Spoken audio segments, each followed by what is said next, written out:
Hi everybody, welcome to my channel Frugalisama, where I talk about all things sewing.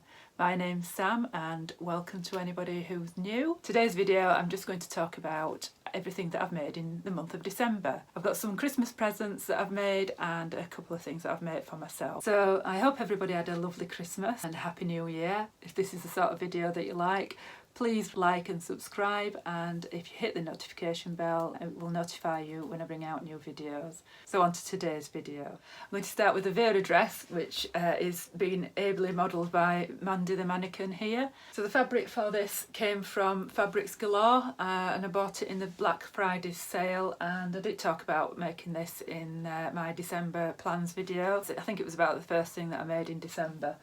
So you've got a V-neck, you've got the lovely deep cuffs, and I just lengthened it down to about 20 inches, just above my knee, just like an A-line. And it's just a lovely, cosy, comfortable dress to wear. And yeah, it's quite summery looking, but with the long sleeves it's nice and warm. So I've worn that a couple of times and I'm really pleased with that. So the second hack that I did with the Vera top is changed out the neckline into a turtleneck, and then I swapped out the sleeves into this see-through georgette. Now this fabric I've had a long time. The black did originally come from Minerva, and the fabric for the sleeves came from Fabworks, from their remnant bin. For both of those I've got a full tutorial on a video that I released earlier this week of how to do both of those hacks, along with some more ideas of how to hack the Vera top according to your taste. Vera top is a free pattern, and I do try and get the most out of my pattern. So I've made that pattern now 3 times, and I've got plenty of ideas of other ways to hack it too. The top that I'm wearing here is the Crosshem tee, which is the winter wear designs tee. And I picked that up free over their 12 days of Christmas offer. I think if you go to their Facebook page, I think that's still a free pattern, so I will link that below for you, as I will with the Vera top as well. I've had this fabric given to me by Minerva in exchange for a blog post. It's an Eco-Tex. I'll put it up there so you can see it. So it's a cotton jersey, it's a nice and soft cotton jersey, and it's just got these little glittery sparkly bits in it, so hopefully you can see that on the toucans. The glue on the glitter does make it a little bit stiffer. The actual fabric itself and underneath is nice and soft. Does make it a little bit stiffer, but it's okay to wear. It's nice to wear. But I had 2 meters of this fabric, and I think I just used just over a meter, and I've made the long sleeved version. You've just got a rounded neck. Not 100% happy with how this neck is sitting on me, to be quite honest, but I think once it's been through the wash it'll be absolutely fine. And then you've just got the cross hem detail. So you can just see there where this cross hem detail is, and you've just got that band going across there. So I think I should have really ideally done that band in a contrast colour, just a plain navy or something like that. It'd have been nice in one of the other colours. But I was just using what I've got, and the fit's nice. It's not too tight. It's a little bit big on my hips, but I don't mind that actually. I found winter wear designs whilst I was doing research for one of my Frugal Friday videos. Never come across them before. Don't be put off with the name. Winter, I think, is just the surname of the designer. They don't just do winter clothes. Did quite a few free patterns throughout the 12 days of Christmas, and I picked up 2. So this is the first time I've ever used her instructions, and I found them to be really, really good. So I'll leave a link to the website. You can have a look at her patterns. Can definitely recommend them. Very much on the lines of Ellie and Mac and Patterns for Pirates, and who's the other one? Made for Mermaids, and that sort. I think that they're all sort of a similar ilk, if you like, in their aesthetic. I was really glad that I found that, and I'm really glad that I've got this made up. And as you could see there, I've got lots of that fabric left, so I might be making something else with that fabric. Perhaps something for the baby granddaughter when she arrives, maybe something nice and cosy and snuggly. So those were the only 3 clothing items that I managed to make. Everything else that I made in December were given out as Christmas presents, so I don't have them here to show you. I did manage to get photographs. I made 2 Helen's Closet Costa totes. So I just made a couple of little adjustments to the Costa totes, and that is to add a little pocket on the inside for your phones. They are quite a deep bag, and I don't know about anybody else, but I get things lost in the bottom of big deep bags. And although there's pockets in the front, I don't think you really want your phone in the pockets at the front, so I prefer them on the inside of the bag. And I always make the linings a lighter colour so that you can find things. So, you know, again, it's getting things lost in the bottom of the bag. So I always make the lining a bit of a lighter colour. But if I do the pocket the same colour as the lining, again, that's quite difficult to see. So I did the pockets with a contrast at the top, so the person receiving the gift could find their pockets. You know, if they're scrabbling about in a supermarket or whatever, you don't want to be messing about. And the other little minor adjustment that I make on bags is to add, I call it a lanyard. It's longer than this with a lobster clip on the end, and again that's to attach your keys to, making the strap long enough for it to get to the bottom of the bag so that you can actually pull it out and open your door and still have it attached to your bag without having to mess about trying to find keys and unfasten it and mess about like that.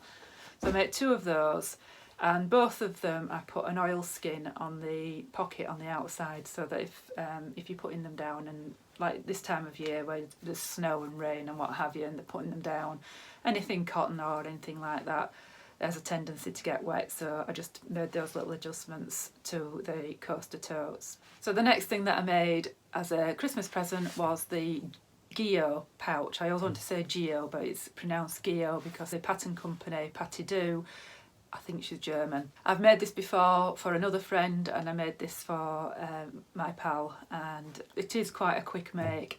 I have chatted about it before, so I won't go into too much depth. I would have liked to have done an English tutorial for this, but I did contact Patty Do and they didn't want me to do it, so I can't, unfortunately. And I didn't have time to do any kind of top tips with it neither, which I had intended doing. But I will do, next time I do one, I will put something together and just talk you through the finer points, or the bits that might be easily missed because the tutorial's not in English. So it's a great little pouch, is this. It does come together a lot more quickly than what you would anticipate, and it's just a really clever design. And my friend was really impressed with it as well, so that was nice. So I made my other friend the So Sweet Savoury Sling backpack, and that was another free pattern.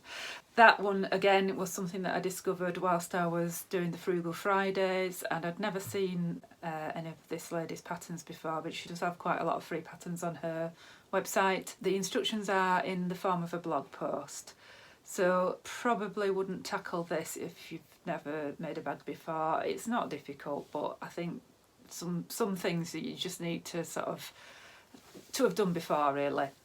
It's not that it's not clear. I did mention on the actual video when I discovered it that you can actually pay, I think it's $1 or $2 for the instructions, and I think if you've never made a bag before, that it might be worth paying for the instructions. All the information that you need is there, but got quite a lot of adverts, so it's a bit distracting when you're trying to read instructions. But I was really pleased with the result. I made it in purple for my friend. I made a very slight adjustment in the strap, because I think if you're making a bag for somebody else, it's quite difficult to gauge how long to make a strap. So I just put a slider on there so that she can make it whatever length that she wants. Because it's a sling backpack, it just goes over one shoulder. It doesn't go over both of your shoulders. And I think they're great for keeping your hands free when you're out and about.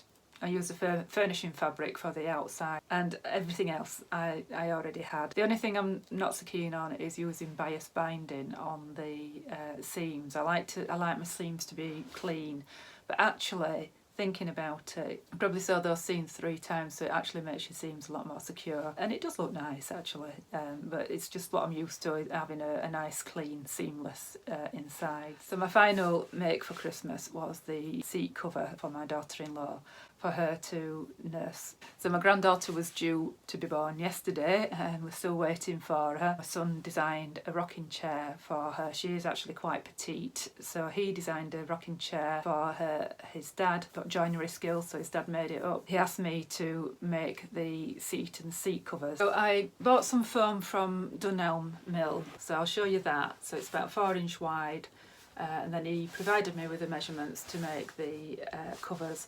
So this foam is about, I don't know, it's about £32 or something like that, but you can get 2 out of it. And I followed a tutorial by Sailrite to make the cushion covers, and it's basically very similar to how I would make bags. So you just cut it as one long piece, insert some notches in the middle and where the zip is, and that creates your, I've got one here because this is a reject, that creates your boxes. So you've just got your box pleat there, and then you've got your zip across the back so you can take it off for washing.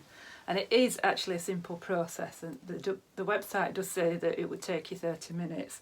I'm not going to tell you how long it took me to do this. I knew it would take me longer. The problem I had is that it gave me dimensions in millimetres, and I just don't work in millimetres. So there was quite a lot of head scratching going on.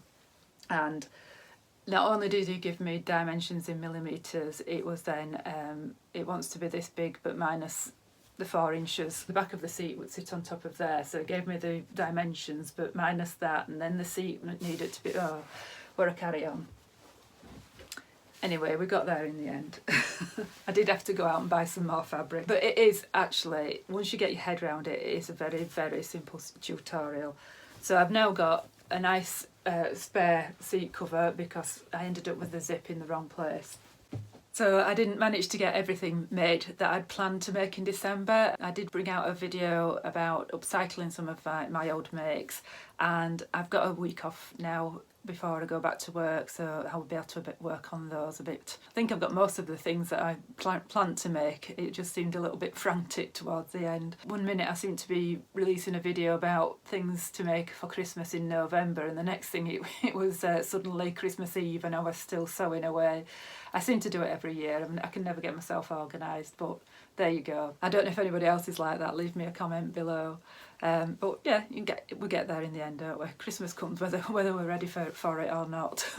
If this is the sort of video that you like, please like and subscribe, and if you hit the notification bell, it will notify you when I bring out new videos. Bring out videos during the week, bringing hints and tips on sewing frugally if you're new to sewing, or if you want to sew on a budget. On a Sundays I usually bring out videos about plans or reviews or makes like this one. And on a Friday I have a series of videos that I'm calling Frugal Friday, and that's where I'm looking at any new free patterns that have been released, any discounts or competitions. So next Sunday I will probably be looking at everything that I made in 2020 and show you some of my favourites. Okay, that's it from me today. Thanks for watching. I shall speak to you later. Bye.